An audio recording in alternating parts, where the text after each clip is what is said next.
বন্ধুরা, তোমরা কি জানো মহাকাশে গেলে মানুষের উচ্চতা বৃদ্ধি পায়? মহাকাশে গেলে মানুষের উচ্চতা প্রায় 3% বৃদ্ধি পায়। তুমি হয়তো ভাবছো আমি মজা করতেছি। আসলে মজা করতেছি না। মহাকাশে গেলে মানুষের উচ্চতা বৃদ্ধি পাওয়ার মেইন কারণ হচ্ছে মহাকাশে মাধ্যাকর্ষণ শক্তি থাকে না। এই মাধ্যাকর্ষণ শক্তি না থাকার কারণে মানুষের মেরুদণ্ডের উপরে কোনো চাপ পড়ে না।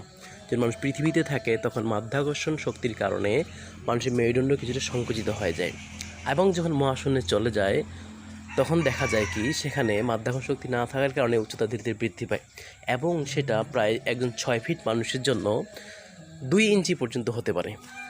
কিন্তু যদি মহাকাশ থেকে মানুষ আবার পৃথিবীতে ফিরে আসে তাহলে এই উচ্চতা আবার ধীরে ধীরে কমে গিয়ে আগের মতো হয়ে যেতে পারে। ফলে মহাকাশে গিয়ে উচ্চতা সাময়িক বৃদ্ধি পেলেও এই উচ্চতা স্থায়ী নয়। ধন্যবাদ সকলকে।